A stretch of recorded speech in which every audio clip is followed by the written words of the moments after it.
warahmatullahi wabarakatuh. Waalaikumsalam Alhamdulillah. warahmatullahi wabarakatuh. Alhamdulillah.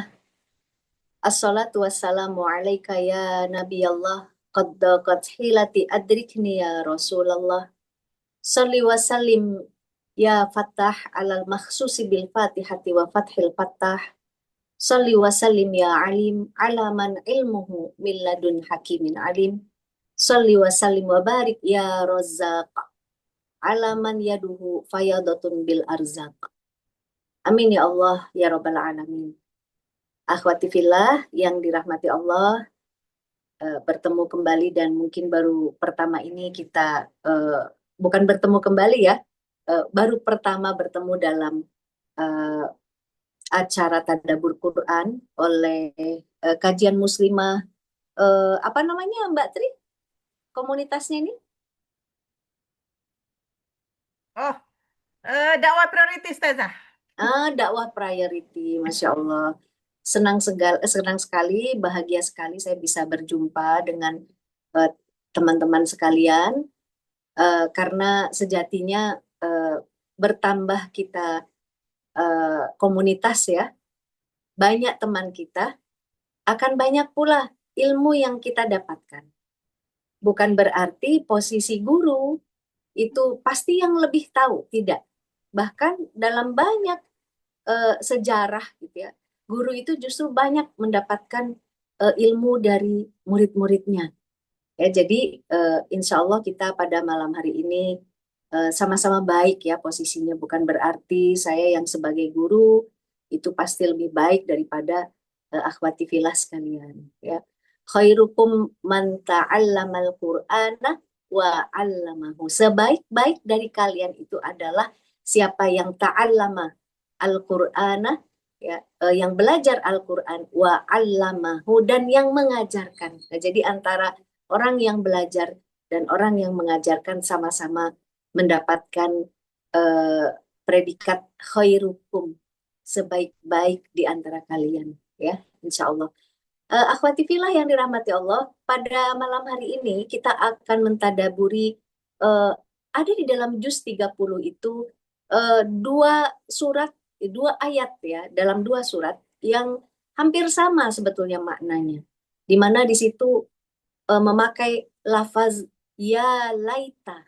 Ya, jadi laita ini mungkin akan lebih populer misalnya ya, eh, kalau ibu-ibu mengenal misalnya Laisa misalnya. Tapi ini tidak sejenis, jelas tidak sejenis. Bukan Laisa, tapi dia Laita. Ya, Laita ini kalau di dalam ilmu nahwu dia termasuk teman-temannya Inna.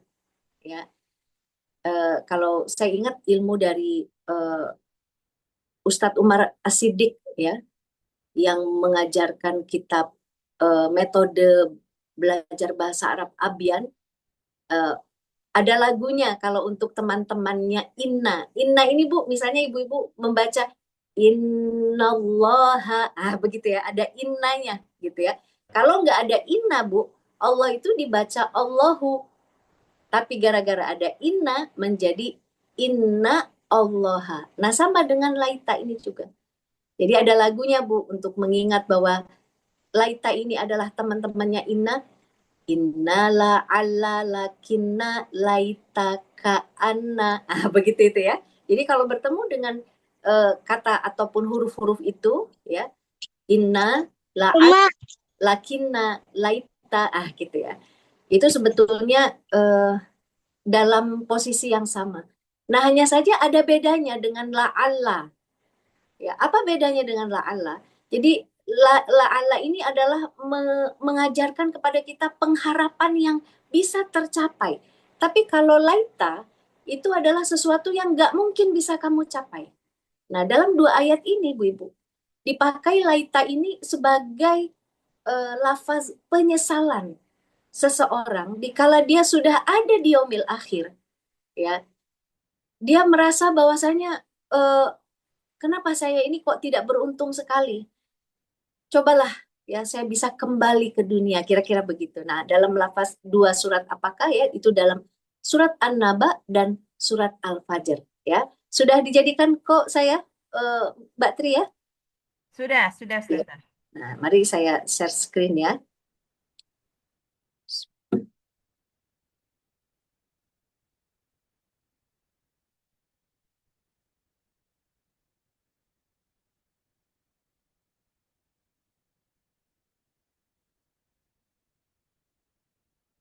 Nah, kalimat penyesalan ya di dalam lafaz ya laita itu ada dalam juz 30. Pertama adalah Al-Quran surat An-Naba. A'udzu billahi minasyaitonir rajim. Silakan Ibu kalau mau mengikuti ya. Inna anzarnakum adzaban qariba yauma yanzurul mar'u ma qaddamat yadahu wa yaqulul kafiru ya laitani. Nah, ini ya. Ya laitani kuntu turaba. Inna sesungguhnya kami angzarunakum sudah memperingatkan kepada kamu tentang azaban qoriban. Azab yang sangat dekat. Ya, di mana pada hari itu ya, yauma yang zurul mar'u, pada hari itu seseorang ya, manusia itu akan melihat ya ma qaddamat yadahu, apa yang pernah diperbuat oleh kedua tangannya. Wa yaqulul kafiru, dan orang-orang kafir itu berkata, ya laitani, alangkah baiknya seandainya aku itu kuntu, dulu itu aku jadi tanah saja, turoba ya. Jadi kita lihat di sini eh, kalimat ini digunakan untuk penyesalan. Cobalah ya dulu itu saya itu tidak usah jadi manusia, tapi saya tanah saja. Tentu saya tidak akan merugi seperti ini. Tapi sayangnya, ya, mengapa memakai kata laita ini tidak bisa kembali lagi. Seseorang manakala sudah di alam yang uh, yaumul hisab, ya, yaumul qiyamah, itu dia tidak bisa lagi kembali. Atau dia tidak bisa lagi merubah dirinya. Cobalah dulu saya hewan aja ya, biar saya tidak dimintai pertanggungjawaban, kira-kira begitu. Jadi memakai lafaz laita ini berbeda dengan la'alla. Kalau la'alla itu sesuatu yang bisa terwujud. Tapi kalau laita, ini sayang sekali. Anda hanya berangan-angan saja. Karena sesungguhnya Anda dulu memang sudah manusia. Dan Anda tidak bisa menjadi tanah saja. Nah, pada hari ini, pada hari penghisaban ini, pada hari kiamat ini, kamu akan diperlihatkan karena ketidaktaatan kamu dulu. Kira-kira begitu, ya. Nah, akhwati fillah yang dirahmati Allah Subhanahu wa taala, bagaimana Al-Imam Ibnu Katsir rahimahullahu taala menjelaskan tentang ayat ini dalam tafsirnya. Wa qauluhu ta'ala, ya, Allah Subhanahu wa taala ketika berfirman, Inna anzarunakum adaban qariba. Apakah maksudnya itu? Yakni maksudnya adalah yaumal qiyamati. Ini adalah hari kiamat. Ya. Litu akida wuku'ahu soro qariban. Ya, agar kemudian ya eh, agar kalian itu yakin ya, agar kamu ya yakin tentang wuku'nya, dia itu pasti terjadi. Soro koriban, jadilah yang namanya yaumul kiamat itu sebetulnya dia itu dekat. Jadilah dia itu dekat. Jadi sepertinya kita kalau misalnya bertanya tentang usia ya, berapa sih usia kamu? Oh, 30. Oh, masih 30. Kira-kira begitu ya. Usia usia saya sudah 50-an. Oh, ya tapi masih sehat lah. Kira-kira begitu ya. Seakan-akan kita itu masih jauh dengan yaumul kiamah. Tapi sebenarnya tidak. Sebetulnya yaumul kiamah itu sangatlah dekat. Itu yang Allah ingatkan kepada kita. Mengapa demikian? Ya. Lianna kullama huwa atin qaribun. Karena sesungguhnya setiap apa saja ya yang akan datang itu pasti adalah dekat. Jadi kalau kita katakan apa nanti saya berapa puluh tahun lagi mungkin nggak ya saya akan eh, meninggal misalnya begitu ya. Ya nggak ada yang tahu. Yang pasti sesuatu yang akan datang itu adalah dekat. Kita harus rasakan itu dekat. Ya, kalau yaumul qiyamah saja atau hari akhir itu Allah Subhanahu wa taala katakan dia dekat, apalagi soal kematian kita, ya. Nah, pada hari itu ya Imam Ibnu Katsir rahimahullah taala ya mengatakan bagaimana menafsirkan ayat yauma yanzurul mar'u, pada hari itu seseorang atau manusia itu akan melihat ma qaddamat yadah, apa yang diperbuat oleh tangannya, ayya'rudu alaihi jami'a a'malihi khairaha wa syarraha, ya, akan diperlihatkan, yu'radu alaihi jami'u a'malihi, akan diperlihatkan kepadanya seluruh amalnya, baik itu baik ya khairuha wa syarruha, baik itu amal yang khair ataupun amal yang syar, ya, atau amal yang buruk. Nah, maka wajar orang kafir, ya, orang kafir itu mengatakan ya laitani kuntu turoba, ya, menyesal. Mengapa? Karena orang kafir itu dia mengingkari keberadaan Allah Subhanahu wa taala, itu orang musyrik, ya, atau dia mengingkari kenabiannya Nabi Muhammad Shallallahu alaihi wasallam. Nah, itu namanya ahlul kitab. Keduanya adalah kafir. Baik dia Nasrani, Yahudi, ataupun dia yang musyrik seperti Majusi, penyembah berhala ataupun penyembah api, ya, penyembah api, penyembah berhala. Kenapa mereka pasti menyesal? Karena mereka itu sudah secara asas pokoknya saja sudah salah kehidupannya. Memandang bahwasanya di balik kehidupan ini Allah itu nggak ada. Ya, itu kalau orang yang betul-betul tidak percaya dengan keberadaan Tuhan. Allah itu nggak bisa dilihat, begitu kan?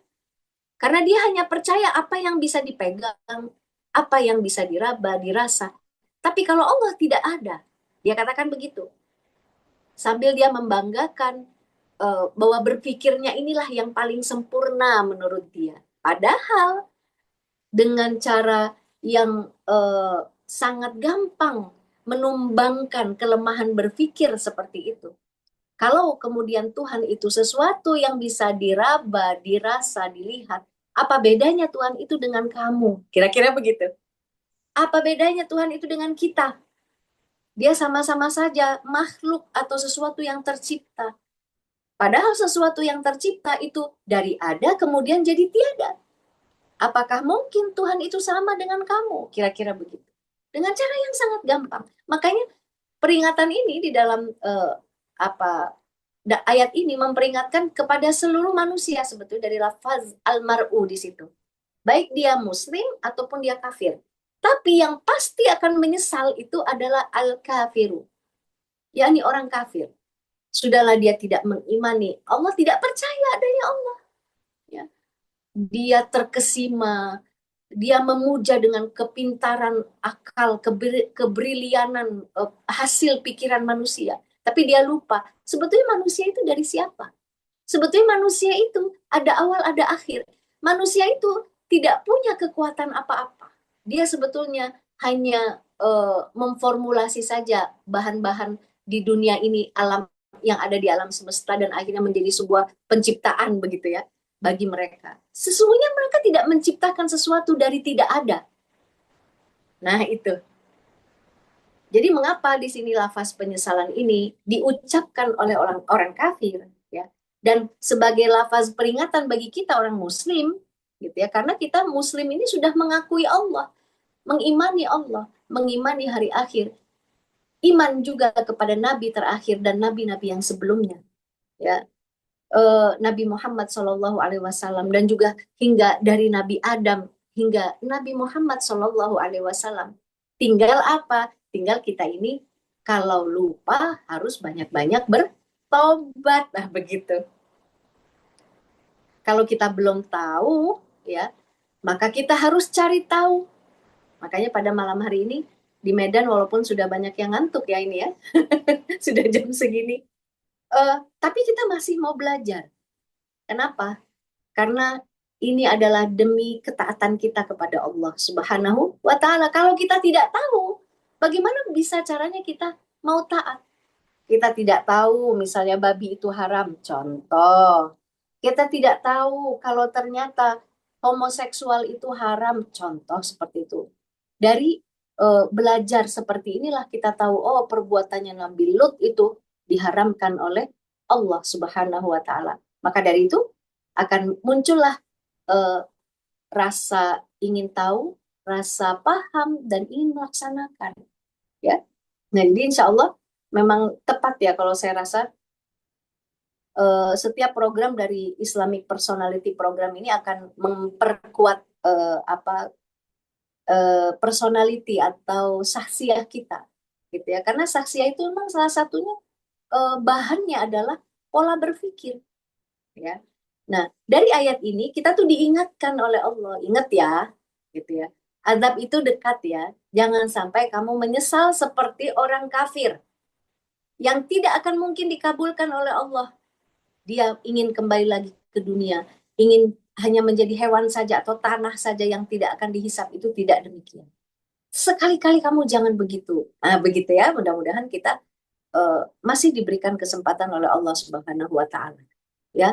Nah, yang kedua ada lagi dalam surat ya Al-Fajr ya ayat ke 24 yang lafaznya begini. A'udzubillahi minasyaitonirrajim. Yaqulu ya laitani qaddamtu li hayati. Nah, gitu ya. Diawali dengan yauma idzim bi jahannam yauma idzi yatadzakkarul insanu wa anna lahu dzikra. Pada hari itu diperlihatkan neraka jahanam bi jahannam yauma idzin yatadzakkaru. Pada hari itu al-insan itu manusia itu menjadi sadar ya. Wa anna lahu dzikra. Tapi sayangnya nggak ada lagi gunanya adzikra itu. Nggak ada lagi gunanya sadar kalau sudah di hari akhir. Kira-kira begitu. Di yaumul qiyamah. Yakul kemudian mereka mengatakan sama. Ya laita. Ya. Alangkah cobalah ya. Qaddamtu li hayati. Sekiranya qaddamtu aku dulu mengerjakan kebaikan-kebaikan li hayati dalam hidupku. Tapi Artinya, jam malam-malam berarti makan pati. Udah artinya goreng aja makan pati. ya terjadi penyesalan ketika dia hari akhir. Sama dengan menggunakan lafaz laita. Nah, maka dari itu kalau kita lihat tadi saya berikan judul kalimat penyesalan dalam juz 30, ya laita. Ini sebetulnya dalam rangka apa? Ketika kita baca terus Al-Qur'an ini saat masih hidup kita, agar kita sadar mumpung kita itu masih hidup, jangan sampai kita itu menyesal. Nah, bagaimana tafsir Imam Ibnu Katsir rahimahullahu taala dengan ayat ini? Yaqulu ya laitani qaddamtu li hayati, ya. Dia berkata manusia yang menyesal itu alangkah baiknya kalau sekiranya aku dulu mengerjakan kebaikan dalam hidupku, yakni yandamu ala makana salafa minhu minal ma'asi in kana asiyan. Ini seseorang itu menyesal, yandam, menyesal. Menyesal atas apa? Apa yang dulu kana salafa. Dulu yang pernah dia perbuat. Kenapa dia menyesal? Karena apa yang dia perbuat itu adalah termasuk minal ma'asi, golongan perbuatan yang maksiat kepada Allah. Maksiat itu durhaka. Kalau orang Sunda bilang doraka, begitu ya. Nggak ada lagi durhanya, tapi doraka. Kalau orang Medan ngomong apa nih durhaka? Ya, kejahatan. Ya, yang pernah dia lakukan dulu itu adalah kejahatan, maksiat, pembangkangan kepada Allah. Ingkana alsian. Dan pada saat itu ya ingkana memang dia itu dulu adalah orang yang alsian, orang yang berbuat maksiat. Yang apa yang dia kerjakan itu adalah sesuatu yang dosa. Ya. Yawaddu law kana zdada minat-ta'ati in kana ta'ian. Ya.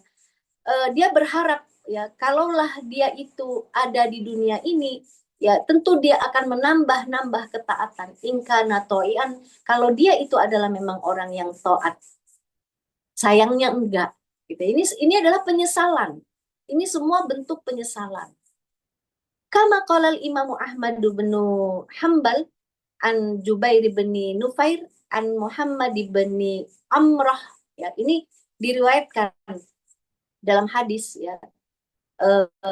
Imam Ahmad bin Hanbal dari Jubair bin Nufair dari Muhammad bin Amrah karena ashabu Rasulullah sallallahu alaihi wasallam dulu itu para sahabat Rasulullah sallallahu alaihi wasallam itu ya berkata lau anna abdan kharra ala wajhihi min yaumi wulida ya, ila an yamuta fi taatillahi ya seandainya ada seorang hamba yang tersungkur wajahnya pada sejak dia hari dilahirkan hingga hari ia mati, dia itu ada dalam ketaatan pada Allah. Lahaqqarahu yaumal qiyamati. Tentu masih juga seorang hamba itu akan menyesalinya di yaumil qiyamah. Coba bayangkan, apa maksudnya ini, kalimat yang sulit ini? Maknanya adalah, seorang hamba itu, kalaulah dia dulunya mengisi hidupnya dengan penuh ketaatan dari sejak dia hari dilahirkan hingga dia mati, di yaumil qiyamah dia masih merasakan bahwa hidupnya itu kurang dalam ketaatan. Coba bayangkan bagaimana perumpamaan ini, kita itu tidak boleh merasa bahwasanya dalam hidup kita aku udah cukup deh ketaatanku, kira-kira begitu. Kata-kata yang agak jelimet ini tersungkur dari sejak di wajahnya sejak dia lahir hingga dia mati ini menunjukkan bahwasanya ya seseorang itu harus betul-betul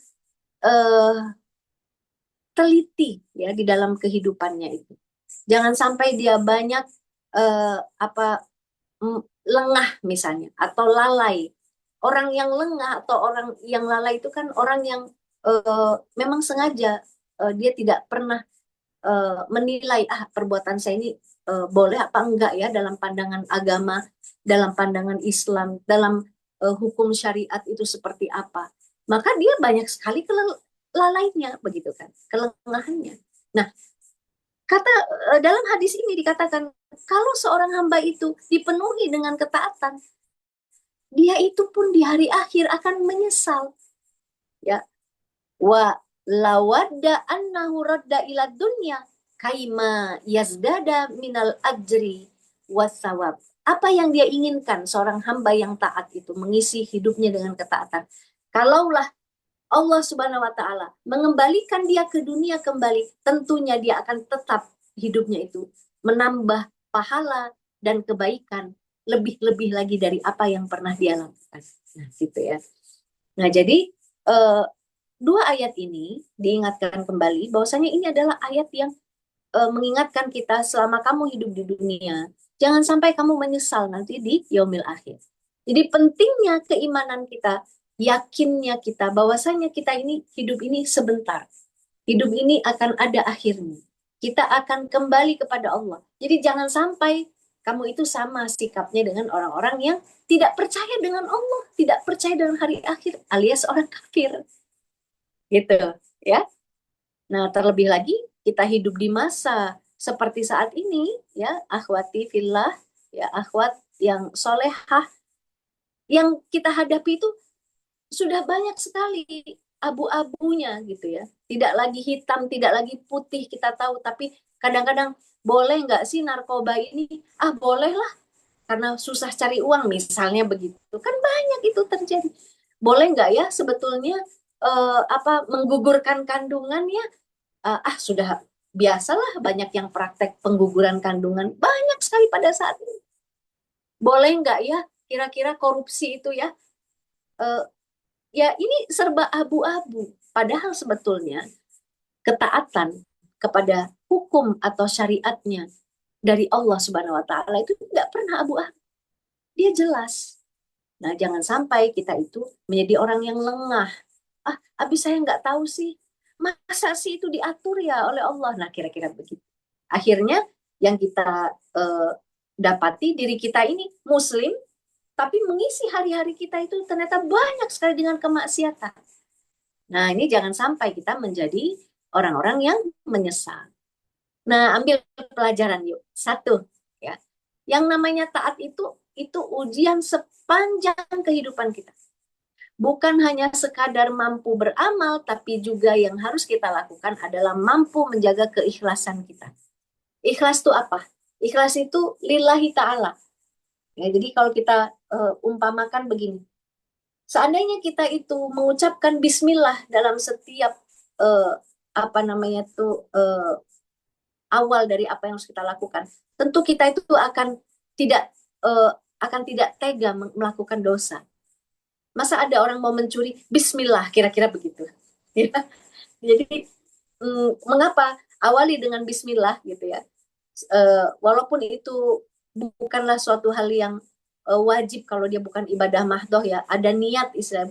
Tapi kadang-kadang coba kita renungkan, tidak mungkin kita itu akan melakukan maksiat, ngambil, mencuri, berzina misalnya. Terus kita bilang bismillah dulu kan gitu. Nggak mungkin. Nah, karena itu penting menjaga keikhlasan. Bukan hanya sekadar mampu melakukan aktivitas, tetapi jaga keikhlasan lillahi ta'ala. Kedua, istiqomah. Istiqomah itu walau sedikit, tapi dia terus-menerus. Istilahnya begitu. Walaupun sedikit, tapi dia itu mampu terus-menerus. Ya. Berikutnya, tidak merasa cukup dengan amal yang sudah dilakukan. Nah, ini kunci.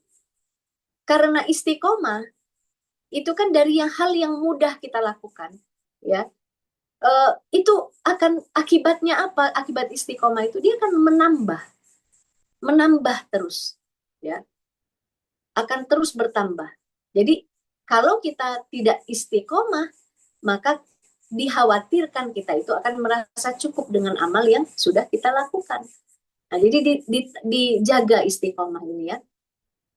Yang kedua, semakin seorang itu mengenal Allah, biasanya ia akan semakin merasa amalnya kok sedikit banget ya.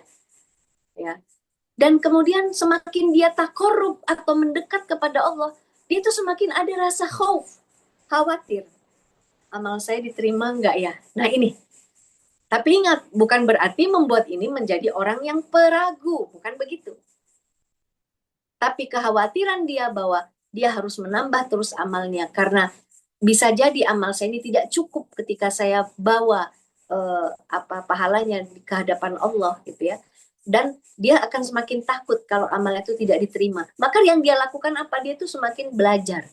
Bagaimana caranya biar amal ini semakin mendekati kesempurnaan. Kira-kira begitu. Ya, semakin ada rasa khauf, takut amalnya itu nanti tidak diterima. Nah, ketiga, beratnya menjalani ketaatan. Ya, bukan tanda Allah itu membenci kita. Ya, kadang-kadang kan pasti kita akan merasakan kok berat banget ya Allah taat ini ya. Gitu ya. Satu sisi orang lain itu biasa ya Allah pinjol-pinjol, kenapa saya ini kok tahu pinjol itu riba itu haram. Nah, begitu. Ya. Ingat, perasaan berat kita itu adalah tanda bahwasanya kita itu menuju kepada Allah. Kita sedang menuju kepada Allah. Dan ketika kita mendekat kepada Allah, itu membutuhkan kesungguh-sungguhan. Ya, misalnya kesungguh-sungguhan dalam belajar. Ini yang kita lakukan. Atau kesungguh-sungguhan kita menutup aurat misalnya. Itu akan semakin kita tingkatkan. Kenapa? Karena kita tuh harus mengantisipasi rasa berat dalam menjalani rasa taat ini. Gitu. Dan apa? Butuh perjuangan. Tidak ada sesuatu itu bisa berhasil, bisa keluar dari rasa berat itu, kecuali kita tuh berjuang. Ya. Ukuran berjuang itu kalau tadinya kita levelkan 1-5, 1 masih kurang, tingkatkan lagi. 2, tingkatkan lagi ke level 3, terus. Nah, itu namanya berjuang. Tapi kalau kita, cukuplah level 1 saja, gitu ya. Nanti beratnya itu akan terasa terus-menerus. Kalau kita sudah ada di level 3, yang level 1 ini sudah merasakan, ringan ya sebetulnya ya, kira-kira begitu. Contoh nih, contoh kita sebentar lagi Idul Kurban. Mungkin di dalam pandangan beberapa teman-teman misalnya yang mampu ya, yang mampu berkurban. Kurban tuh sekali seumur hidup, gitu ya.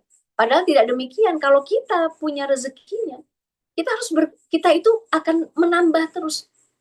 Kurban itu pengorbanan kita di jalan Allah dalam masalah ibadah kan, di Idul Adha, gitu kan? Bagaimana merasakan membuang uang kalau kata orang yang nggak mengerti untuk kurban. Tapi bagi orang yang sudah mengerti, di situ ada pahala besar ketika kita berkurban, nggak masalah. Dulu misalnya sapi itu masih 2 juta kalau kita satu sapi ber-7.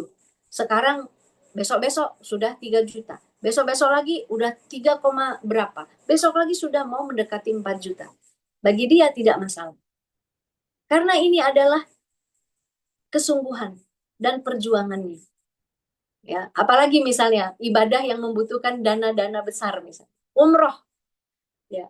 Coba kalau kita hitung-hitung, ya Allah, saya habis sekian puluh juta atau 100 juta bawa anak, bawa menantu, bawa cucu misalnya begitu ya. Mengenalkan mereka ke tanah haram, mengenalkan mereka dengan perjuangan Rasulullah Shallallahu Alaihi Wasallam, mengenalkan mereka dengan ibadah umroh itu seperti apa. Kalau kita memang sudah terbiasa berjuang di jalan Allah, nggak sayang uang segitu. Kira-kira gitu ya contoh-contohnya.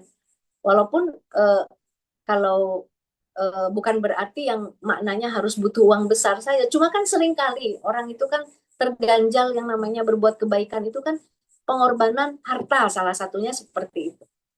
Ya, tentu pengorbanan tenaga juga itu insya Allah akan dihitung juga oleh Allah Subhanahu Wa Taala.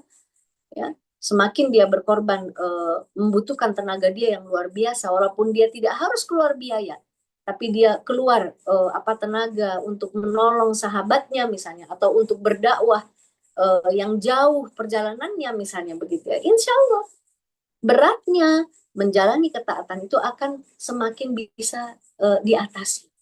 Nah yang keempat, akhwati fillah yang dirahmati Allah, Allah itu nggak melihat hasil akhirnya saja, tapi juga melihat kesungguhan hamba dalam terus berusaha meskipun jatuh bangun, gitu ya. Manusia ini kan adalah makhluk yang diciptakan tidak sempurna memang. Karena dia diciptakan dengan nafsu. Dia diciptakan ada naluri yang kadang-kadang dalam waktu kesempatan-kesempatan yang tertentu dia tidak bisa menguasai hawa nafsunya. Itu nafsu banget misalnya, ingin memiliki harta sampai 3 miliar misalnya begitu. Tapi yang dia lakukan ternyata belum sampai kepada 3 miliar misalnya begitu. Ini bagaimana ini? Gitu ya. Maka dia akan Nanti kita cerita lagi lah untuk ininya keberangkatan tokoh. ya. Nah, maka dia akan tidak kalah, tidak pantang menyerah. Karena dia tahu dia ingin misalnya 3 miliar itu untuk mendirikan misalnya rumah bagi orang-orang yang ingin istirahat di daerah itu. Maka dari itu dia membutuhkan 3 miliar walaupun harus jatuh bangun gitu ya. Karena dia harus menempuh jalan yang syar'i misalnya begitu ya. Itu contoh. Ya. Jatuh bangun seseorang itu ketika dia ingin beramal soleh, dia ingin berbuat kebaikan, ya, tidak hanya bagi dirinya, bagi keluarganya, dan dia ingin juga terus berada di dalam tidak keluar dari keharaman. Nah ini perlu sekali gitu ya. Tidak boleh cepat atau gampang menyerah. Ya, karena Allah Subhanahu Wa Taala itu tidak melihat hasil akhirnya, tapi melihat perjuangannya. Walaupun mungkin tidak sampai dia bisa mencapai cita-citanya, tapi Allah senang melihat usaha yang sudah dia berikan di jalan Allah. Nah, kelima, orang yang bersungguh-sungguh dalam mencari ridha Allah itu akan terus dibimbing oleh Allah menuju jalan-jalan kebaikan. Nah, ini penting kita resapi di dalam kehidupan kita. Kalau kita itu memang senantiasa ingin taat, tidak menjadi orang yang menyesal di yaumil akhir itu, maka ketika dia selalu ada di dalam ketaatan itu, Allah itu akan membuka jalan kebaikan. Seperti contohnya, gampangnya begini, akhwat fillah rahimakumullah. Apa yang kita lakukan sehari-hari kita menjadi seorang istri, maka kita tanamkan dalam diri kita, saya ini menjadi istri karena saya ingin menggapai ridho Allah. Bagaimana caranya Allah Subhanahu wa Ta'ala akan bukakan jalan kebaikan? Misalnya, dia menjadi istri yang membawa ketenangan dalam rumah tangga suaminya. Dia selalu pandai meredam amarah suami. Dia juga pandai mengendalikan amarah dirinya. Dia akan mengalah untuk sesuatu yang memang membuat bahagia hati suaminya dalam pembicaraan, sehingga mereka itu puluhan tahun akhirnya berteman, misalnya begitu. Nah, berteman ketika puluhan tahun menjalani hidup rumah tangga itu suatu keberkahan tuh, akhwati fillah. Ya, suatu keberkahan yang itu adalah jalan-jalan kebaikan. Dan ketika rumah tangga itu berkah, Allah akan bukakan banyak sekali jalan kebaikan. Misalnya, karena suami istri itu dipercaya sebagai keluarga yang baik, maka kepercayaan masyarakat itu ada pada mereka. Tolonglah kelolakan ini, tolonglah anak-anak kami diajarkan, tolonglah. Akhirnya mereka menjadi orang yang memiliki derajat yang mulia di tengah masyarakat. Coba kalau rumah tangganya terus berkelahi setiap hari, kata-kata yang tidak baik keluar, apakah masyarakat akan percaya?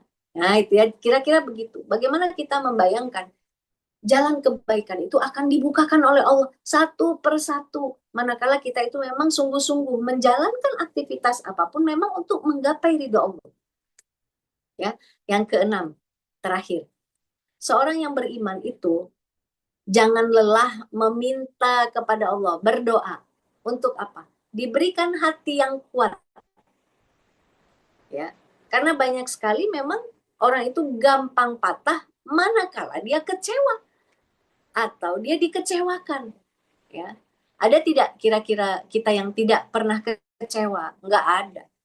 Dalam hidup kita ini sesama manusia pasti merasakan pernah kecewa, tersinggung, kecewa. Makanya minta kepada Allah Subhanahu wa Ta'ala. Bagaimana caranya? Memiliki hati yang kuat. Ya. Agar apa? Agar bisa melepaskan banyak dari kekecewaan-kekecewaan yang kita terima dalam hidup ini.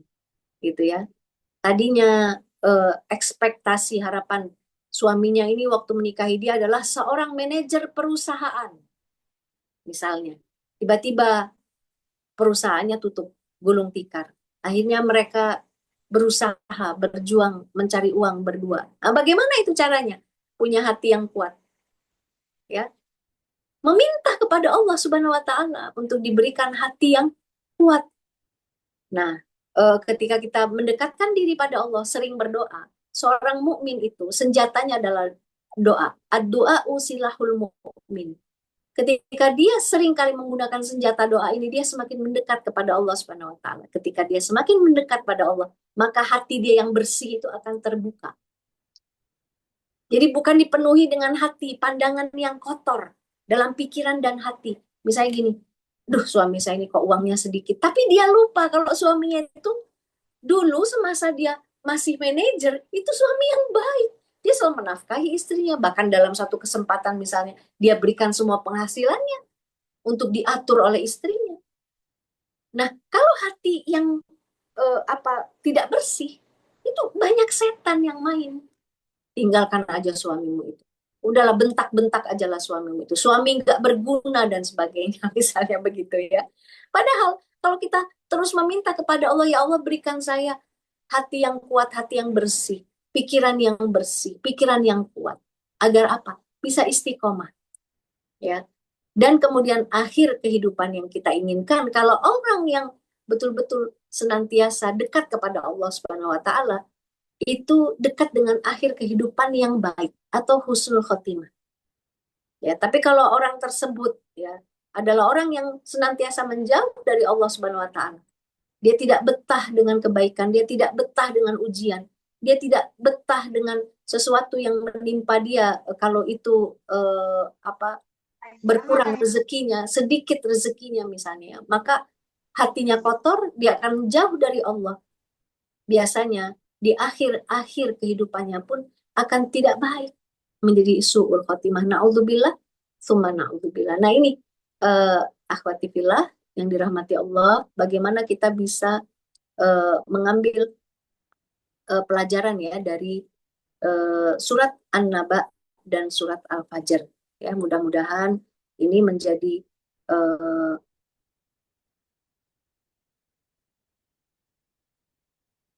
ya mudah-mudahan menjadi bahan perenungan kita bersama. Ya, jangan sampai kita menjadi orang yang menyesal. Jadi saya ingatkan, ya laitani kuntu turoba, ya cobalah dulu ya, kami itu hanya tanah saja. Ternyata tidak. Orang-orang yang menjauh dari Allah, tidak percaya pada Allah, dia akan menyesal di hari akhirnya. Ya, mudah-mudahan ini bermanfaat ya, dan mengingatkan kita kembali. Mungkin kalau kita hafal dengan surat itu, kita baca, maka kita akan sadar terus gitu ya. Apalagi kalau senantiasa membaca dalam kehidupan sehari-harinya, itu punya target membaca Al-Quran. Kalau bertemu lagi dengan ayat ini atau ayat-ayat yang serupa, ada kata-kata laitanya gitu ya, sesuatu yang memberikan harapan tapi tidak mungkin. Jadi jangan sampai kita menyesal di yaumil akhir kita, karena itu perbaiki terus diri kita ya, selalu berada dalam ketaatan. Ketika kita jatuh dalam dosa, senantiasa segera melakukan tobat dan kembali ke jalan Allah Subhanahu wa taala. Ya. Baik, itu yang bisa saya berikan, Mbak Tri, silakan kalau ada tanya jawab. Ya. Masya Allah, materinya luar biasa Ustazah. Saya sampai Masya Allah ya, kita sebagai istri juga pasti kena ya ini ya, materinya sangat kalau menurut saya ya menjadi muhasabah kita juga ya. Nah, jadi Ustazah di sini kawan-kawan yang ingin bertanya boleh langsung kita sesi diskusi ya. Tapi untuk pertama, ketika seorang istri gitu Ustazah, dia di fase futur. Nah, di fase futur ini kan pasti banyak reaksi-reaksi yang mungkin yang dikerjakan yang tidak artinya keluar dari syariat misalkan gitu. Apakah dia mungkin sering marahin anak gitu ya, atau tiba-tiba dia berkata kasar dengan suami atau yang lainnya gitu Ustazah. Artinya dia masih di titik futur banget gitu. Nah, itu bagaimana Ustazah untuk menaikkan giroh seorang istri yang soleha ini?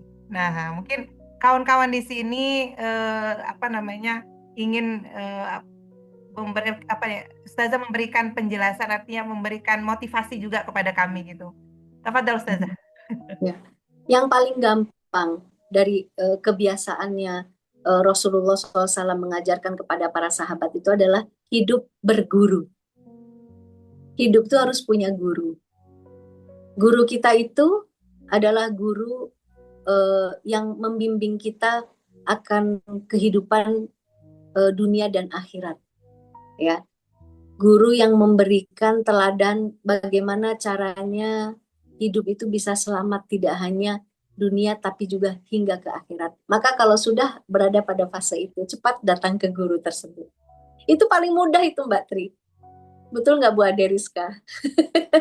Ya, kita kalau hidup itu tidak mau menerima omongan orang lain, terutama saya katakan tadi guru, karena posisi guru, posisi ulama, ya, sebagai orang yang memang diberikan, dikaruniakan oleh Allah Subhanahu wa taala ilmu ya, dan bisa terangkat kehidupannya sebagai ulama di tengah masyarakat itu tidak semata-mata karena seorang ulama itu ya, tidak semata-mata karena sekolahnya tinggi, itu tidak, tapi karena Allah Subhanahu wa taala memang menjaga orang-orang ini. Maka satu hal yang harus kita lakukan kalau kita merasa futur itu, cepat datang ke guru tersebut. Gitu. Terutama dalam catatan saya, kalau kita sedang mengalami goncangan rumah tangga itu, datangi guru perempuan, jangan datangi guru laki-laki. Ya, ini catatan. Mengapa? Karena guru perempuan itu tidak harus kita ada menundukkan pandangan, tidak harus kita ada menjaga batas, kan begitu.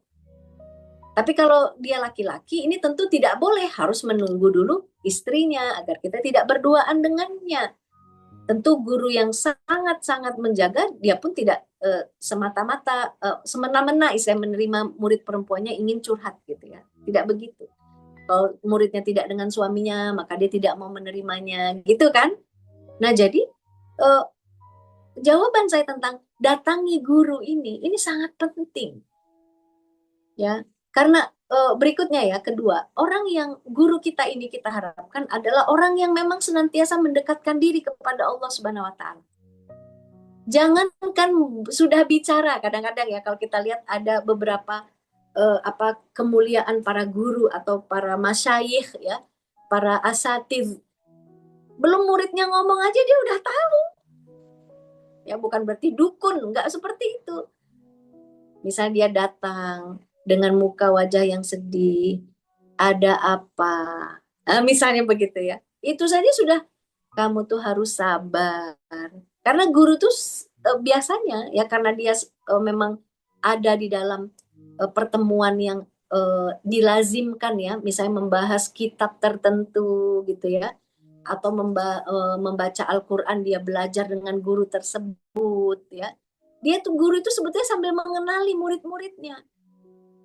Gitu. Kalau kita tidak mendatangi orang lain, kita itu nggak tahu sebetulnya diri kita ini sudah sebagaimana ukurannya. Karena kita akan selalu berpikirnya subjektif diri kita.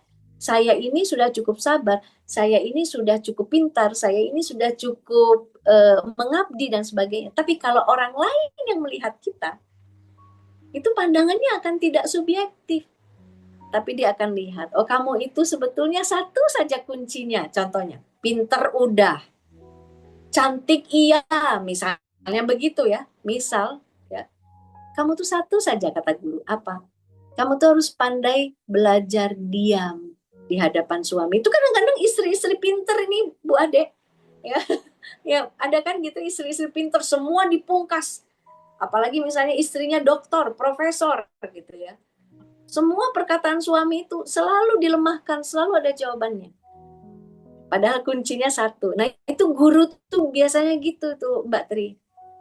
Coba kamu belajar diam. Ya Allah, cuma gitu aja ya. Sampai puluhan tahun ke depan, kita dan dalam rumah tangga kita ternyata dengan nasihat guru yang begitu, itu bisa benar itu kehidupan rumah tangga kita. Ya. Nah, jadi penting sekali hidup dengan memiliki guru, itu penting. Ya, Masya Allah ya. Ya baik, alhamdulillah luar biasa jawabannya. Nah, bagi kawan-kawan yang ingin bertanya, ini jangan dilewatkan. Ya, kepada siapa ini? Ayo, kalau nggak ada yang mau bertanya, saya yang akan tunjuk. Tapi ini Mbak Tri, ada sedikit resep lagi kalau kita datang ke guru itu. Ya, sama dong. Nah, bagaimana? Kita harus mampu membuka telinga kita dan hati kita itu untuk menerima sepedas apapun penilaian sang guru. Nah, itu.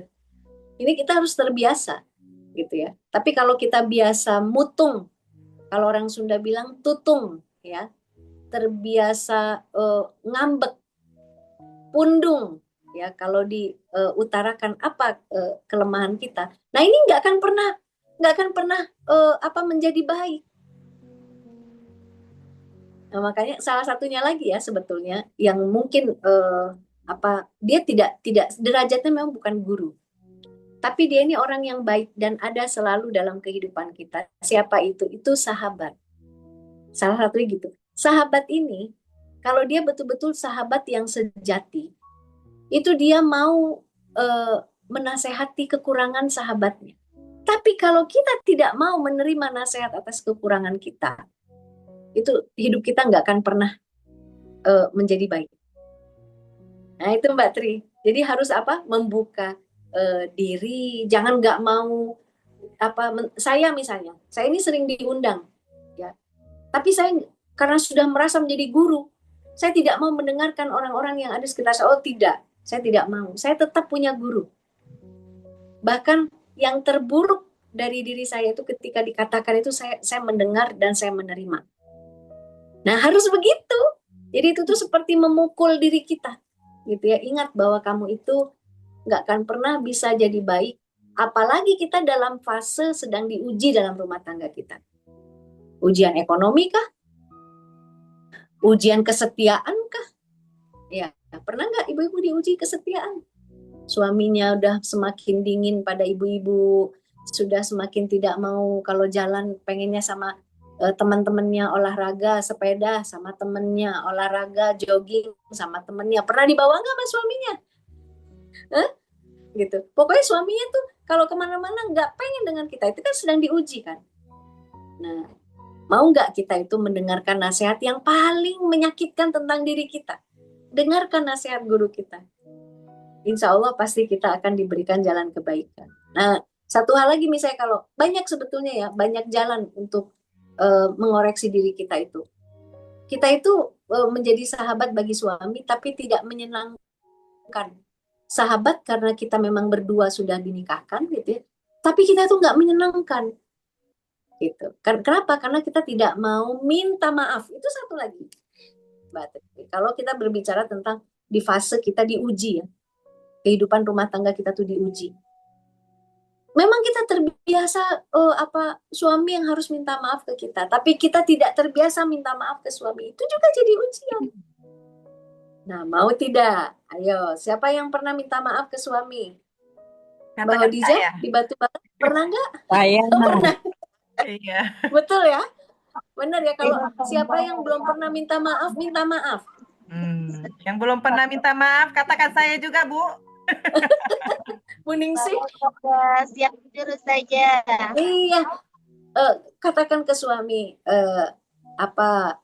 Bang, kalau orang Medan bilang Bang ya, atau Mas misalnya, Mas, maafkan ya saya. Emang salah apa? Ya pasti ada lah. Kira-kira begitu, ya, pasti ada. Kenapa? Karena orang yang meminta maaf itu, ya itu adalah orang yang senantiasa ingin hatinya itu dibersihkan, ya. Hatinya itu bersih. Tapi kalau orang yang hatinya kotor, coba lihat aja, nggak mau minta maaf, selalu melihat kesusahan, kekurangan orang lain, tapi dia tidak pernah melihat pada kekurangan dirinya. Nah, jadi itu silakan dilakukan. Bagaimana caranya kita itu menjadi orang yang jangan sampai menyesal di yaumil akhir. Sebagai istri jangan sampai menyesal nantinya, gitu ya. Ternyata suami kita setelah dia tiada, kita baru tahu dia orang yang baik, padahal kita tidak pernah sebelumnya minta maaf. Nah, itu nauzubillah. Jangan sampai demikian, gitu ya. Nah, begitu juga dengan kehidupan yang lainnya, kehidupan di komunitas ini. Ini komunitas ini suka offline nggak nih, Mbak Tri? Ya, Ketemu offline? ada juga Nah, itu Ustazah, cuma beberapa, nggak semua. gitu ya, bagus itu kalau ada pertemuan offline. Kenapa? Karena pertemuan offline itulah yang akan membuat kita itu betul-betul teruji, ya. Ikatan di antara kita ini ternyata adalah ikatan karena ketaatan pada Allah. Nah, itu teruji kalau kita memang punya komunitas. Kita tahu bahwa komunitas ini memang tulus ingin menjadikan saya ini orang yang baik dunia dan akhirat. Ya, Mbak Mas Diana, terima kasih sudah buka kameranya gitu ya. Mudah-mudahan bermanfaat lah ya apa yang kita kaji pada malam hari ini. Jangan sampai kita menjadi orang yang menyesal. Ya laitani kuntu turoba, ya. Jangan sampai kita seperti orang kafir yang menyesal bahwa ternyata di yaumil akhir itu semua amalan kita tuh dibuka oleh Allah Subhanahu wa taala.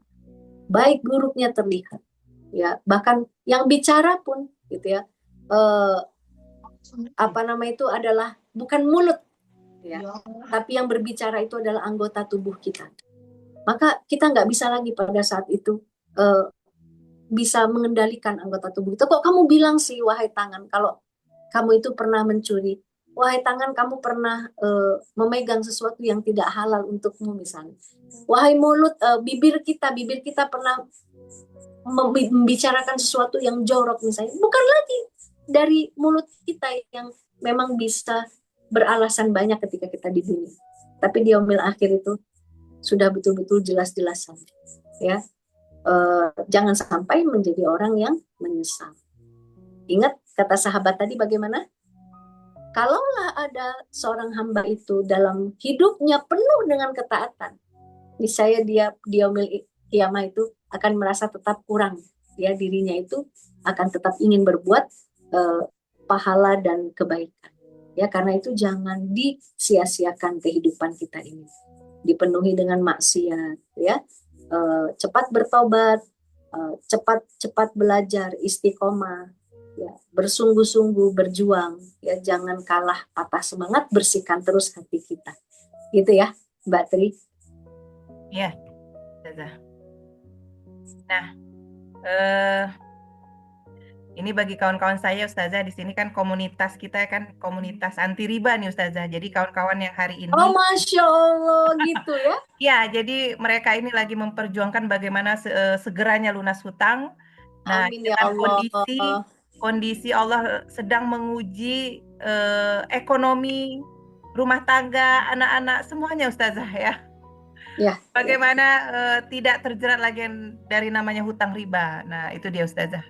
ya, saya doakan ya, Ya. mudah-mudahan setiap rupiah yang kita kumpulkan untuk melunasi pokok hutang kita itu Allah berikan jalan kemudahan, ya. Dan niatkan itu semua untuk kemuliaan diri, kemuliaan keluarga, kemuliaan masyarakat kita, sampai kemuliaan Islam. Amin. Amin ya Ya, Allah. karena riba itu memang nggak membuat mulia sampai skala negara. Ya, jadi niatkan itu, berdoa terus yang kencang sama Allah. Nanti kalau sudah lunas itu riba-riba itu, sudah tidak lagi kita terlibat riba, rasakan kenikmatannya. Nah, gitu saja ya. Ya, Insya Allah. jazakillah Ustazah. Baik, ini untuk Amin. satu orang penanya lagi ya. Boleh tuh raise hand. Satu orang penanya siapa yang ingin bertanya? Kayaknya Mbak Rica nih mau nanya ini kayaknya Ya, dari Mbak tadi. Rika. Bu Rika Oh, boleh? Mbak Rica. Assalamualaikum Ustazah. Waalaikumsalam warahmatullahi wabarakatuh, Mbak Rika. Izin bertanya ya Ustazah ya. Iya. Izin cerita juga sedikit. Saya tuh kalau berantem lah gitu kan Ustazah, lagi ada masalah sama suami gitu. Padahal yang salah tuh suami gitu ya Ustazah ya. Tapi suami tuh nggak pernah mau minta maaf Ustazah. Saya selalu salah aja saya gitu Ustazah. Saya selalu yang minta maaf gitu. Jadi saya berpikir kenapa lah kok suami seperti itu ya Ustazah gitu. Ada nggak suaminya di samping tuh? Ada di luar Ustazah. Nah, keluar dulu ya suami sama. Jadi terkadang saya gini,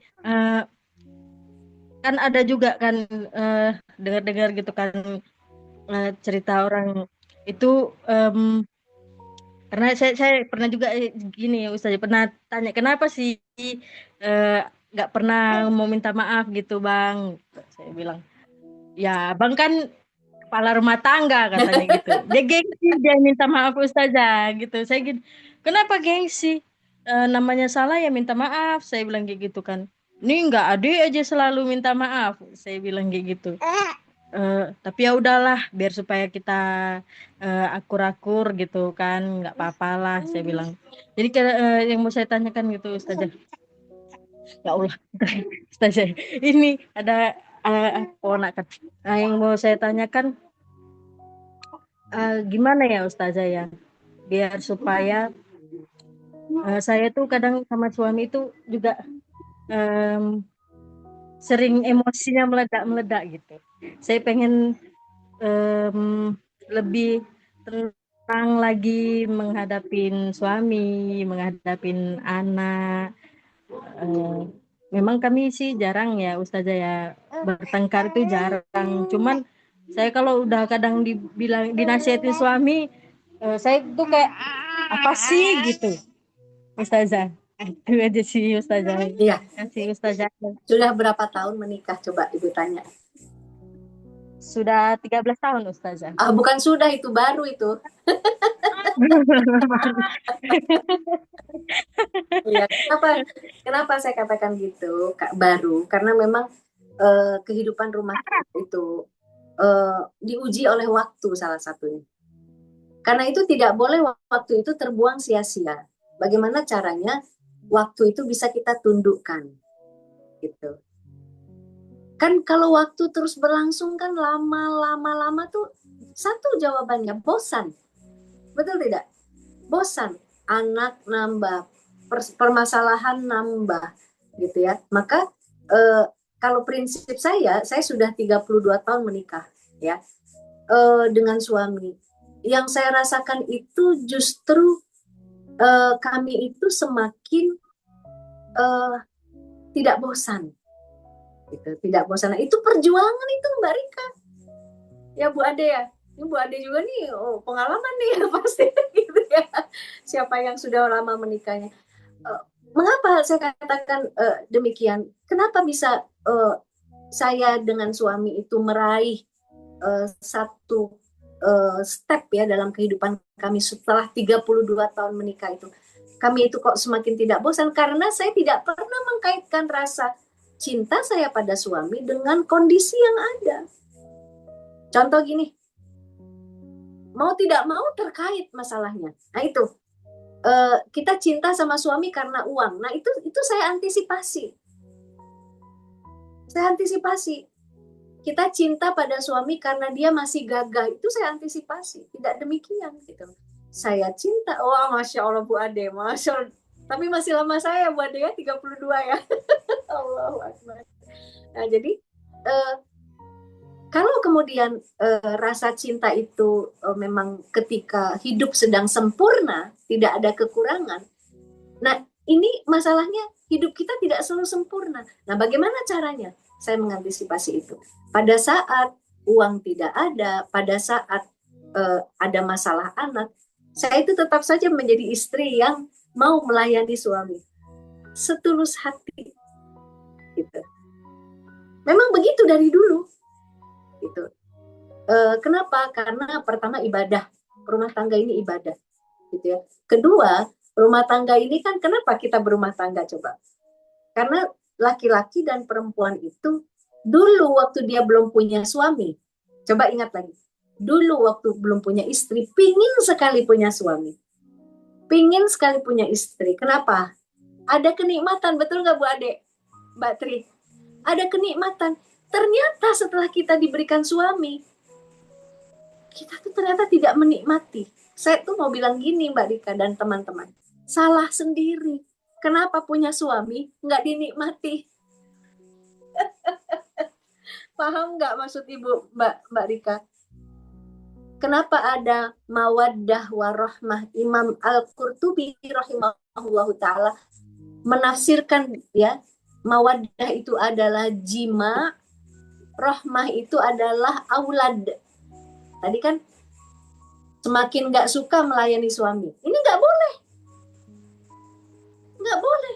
Karena apa? Kita sendiri yang meletakkan perasaan kita. Saya itu senang dengan suami kalau lagi nggak ada hutang misalnya gitu. Nggak boleh. Saya senang didatangi suami. Suami suka saya datangi karena saya memang menikmati bersuami istri. Itu tuh dipegang gitu. Sepertinya masalah sepele. Ya, Mbak Rika dan ibu-ibu sekalian. Sepertinya masalah sepele. Tapi kalau ini terus disepelekan, hilang dia. Hilang. Nggak ada keberkahan lagi. Misalnya, gimana Bu, saya mau melayani suami? Karena saya sakit. Contoh begitu. Sakit. Sakit itu kamu yang buat, kamu yang cari sakit itu. Apa sakit yang dicari itu ibu-ibu? Contohnya, sakit yang nikmat apa? Contoh ya, contoh aja. Saya ini memang bukan praktisi, bukan dokter gitu ya. Contoh aja. Terus menerus makan makanan yang nggak sehat. Itu kan ibu-ibu kan paling seneng. Yang penting pedas. Kalau saya tuh berpikir, kalau saya makan begitu, saya tidak akan bahagia nanti dengan suami saya. Gorengan Ustazah, gorengan. Oh, gorengan saya juga berbeda. Supaya kan gorengan itu, yang digoreng itu adalah protein yang baik. Itu yang saya goreng. Bukan tepung yang digoreng. Contoh itu perkembangan saya 30 tahun menikah. Kenapa? Kalau saya menjaga diri saya bisa tidak sakit, otak saya lurus, saya senang dengan suami saya, paham nggak? Saya buat suami saya sehat. Suami saya juga senang, sehat, aliran darahnya lancar. Coba kalau kita terus-menerus makan yang tidak sehat. Sumbet sana, sumbet sini. Ya kalau punya uangnya untuk membuka sumbatan. Mau ke Malaysia berapa ratus juta. Kira-kira gitu. Itu contoh Rika sayang. Gitu ya. Gimana caranya kita itu menikmati suami kita dan suami itu bisa menikmati kita. Seakan-akan itu tuh gampang, ih Bu kok gitu sih gitu. Itu tuh kunci. Karena kelezatan dan tamatuk bersuami istri itu hanya boleh kalau kita menikah. Menikah kita karena ibadah. Jadi bukan, enggak Bu, saya enggak suka melayani suami. Saya sukanya tahajud terus. Kalau suami saya minta, saya bilang, saya mau tahajud karena rumah tangga ini ibadah. Itu salah. Gitu loh.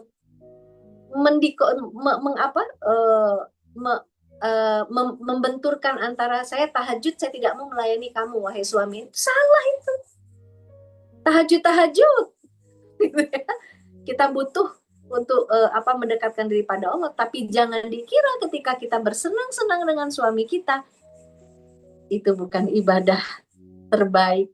Itu pegang, percaya sama Ibu Rika, gitu ya. Kalau kita tulus ikhlas menyenangi suami kita, menikmati suami kita juga akan senang dengan kita dan mau menikmati kita juga, gitu ya. Coba gimana mau nikmati kalau Rika marah-marah terus? Nggak mungkin Rika. Kalau kita mau menikmati suami mau menikmati kita, pasti manis-manis kita itu. Abang nih tambah ganteng aja kian hari, gitu. Adik juga tambah cantik, itu kan ada maksud, gitu. Akhirnya hubungan kita itu jadi penuh bunga-bunga. Padahal Rika dan juga teman-teman yang lain, permasalahan itu menanti di kanan kiri kita. Ada anak, ada hutang, mau sekolah, mau kuliah. Cuma kita apa? Insya Allah bisa, gitu. Sambil mikir, tapi lurus mikirnya. Nggak disertai berkelahi, nggak disertai ancam-ancaman, gitu kan. Jalankan nasihat saya ini. Insya Allah, gitu ya.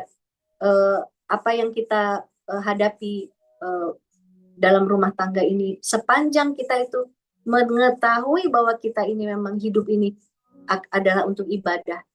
Rumah tangga termasuk ibadah, bersuami istri juga termasuk ibadah. Jima itu adalah ibadah.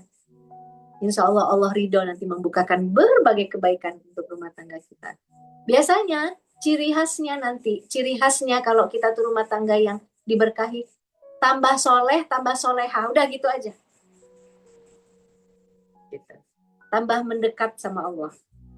Tambah adem walaupun medan panas. Walaupun rumahnya nggak pakai AC, tambah adem. Percaya, Ibu doain.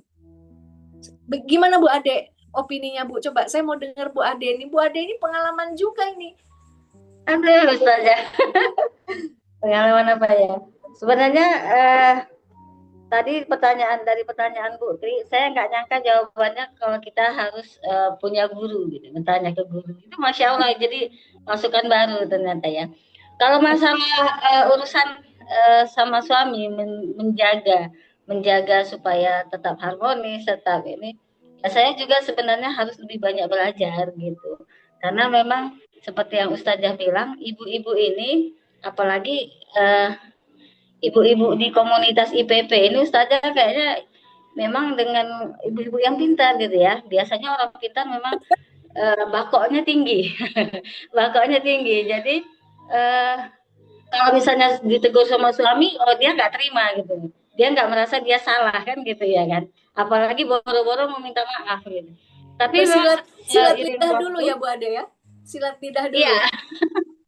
Jadi kalau perempuan ini kalau mau minta maaf dia muter-muter ke sana kemari itu ujung-ujungnya nanti baru akhirnya minta maaf itu pun harus suaminya dulu yang minta maaf. Maka Bu Rika, masya Allah sekali bisa selalu Bu Rika yang minta maaf gitu ya.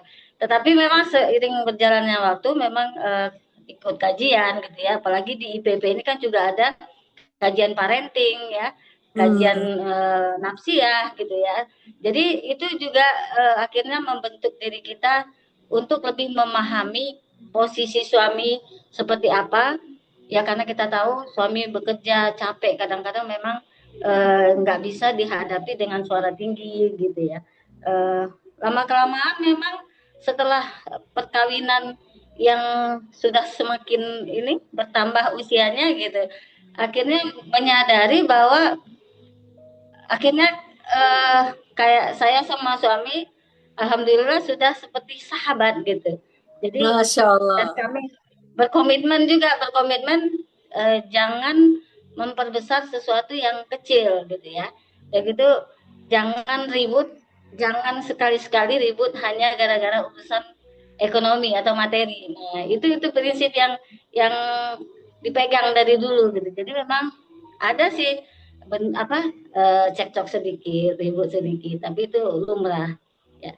Mungkin itu sih pendapatnya saja. Cuman yang untuk ke guru itu saya baru dapat dari saja ini masukan karena saya tipe orang yang kalau ada masalah nggak mau cerita ke siapa-siapa.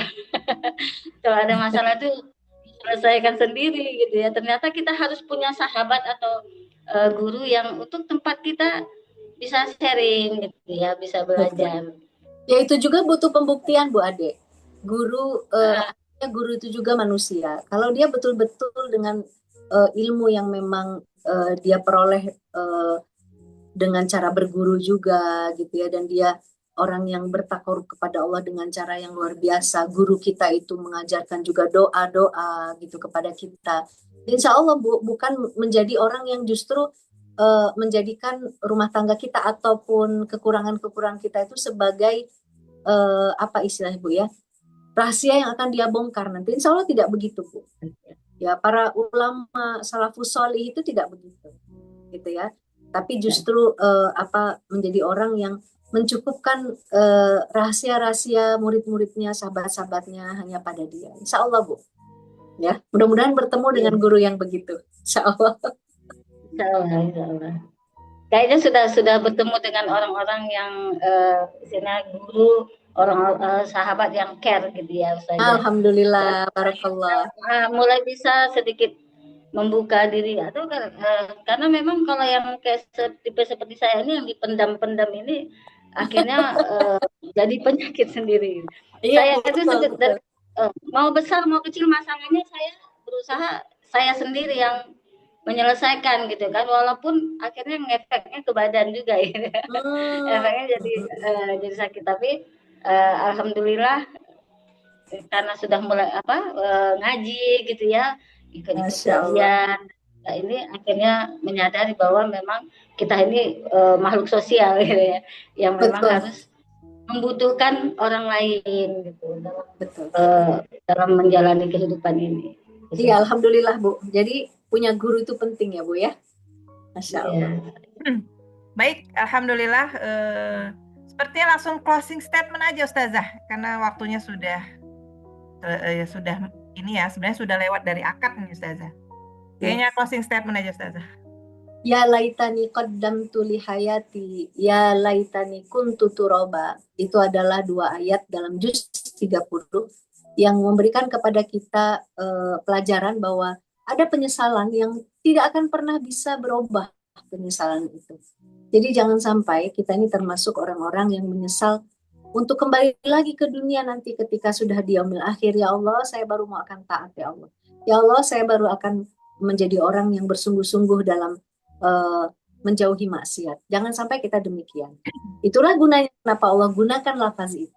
Ya, mudah-mudahan lafaz ya laita atau laita ini itu setiap kita jumpai akan mengingatkan ketika kita sholat gitu ya, bahwasanya jangan sampai aku menjadi orang yang menyesal. Karena itu sepanjang hayat di kandung badan, gunakanlah kesempatan ini untuk betul-betul taat pada Allah Subhanahu wa taala. Barakallahu fikum Billahi sabilil haq. Wassalamualaikum warahmatullahi wabarakatuh. Waalaikumsalam warahmatullahi wabarakatuh. Jazakillah kepada Ustazah yang sudah menyampaikan materi yang luar biasa pada malam hari ini, dan materi ini mudah-mudahan menjadi manfaat yang luar biasa bagi kita ya ibu-ibu ya. Dan ini introspeksi kita, muhasabah kita pada malam hari ini.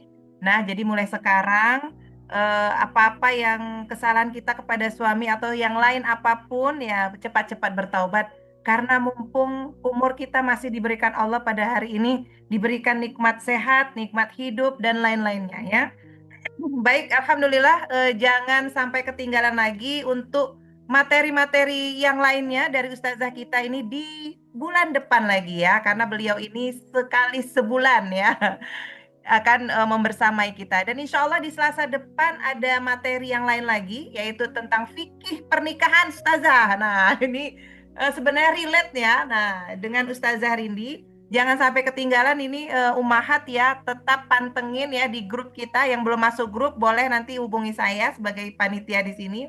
Nah, baik, untuk mengakhiri kajian kita dan dengan keberkahan dan diridhoi Allah Subhanahu wa taala, mari kita istighfar 3 kali dan doa penutup majelis dan hamdalah. Astagfirullahaladzim, astagfirullahaladzim, astagfirullahaladzim. Subhanakallahumma wa bihamdika asyhadu an la ilaha illa anta astaghfiruka wa atubu ilaik. Walhamdulillahirabbil alamin. Pada Ustazah, jazakillah khair semuanya ya. Amin, Ustazah, terima amin. kasih. Sehat-sehat Ustazah ya. Ya, juga Bu ya. Nah, ya Assalamualaikum. kepada ibu-ibu semua, assalamualaikum warahmatullahi wabarakatuh. Waalaikumsalam. Waalaikumsalam warahmatullahi wabarakatuh. Assalamualaikum.